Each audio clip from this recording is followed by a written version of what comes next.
Welcome. In front of me is a CUBOT Note 9, and today I will show you how you can capture a screenshot on this phone.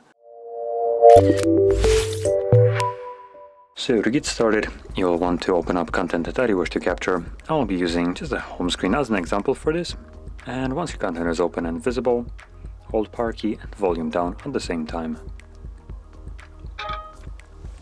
You'll get this on along with a pop-up right here with share and edit option, and after a moment it will just disappear. There we go.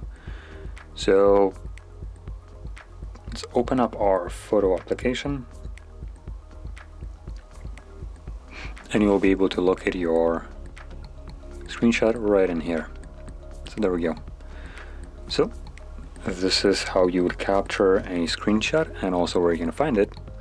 And if you found this video helpful, don't forget to hit like, subscribe, and thanks for watching.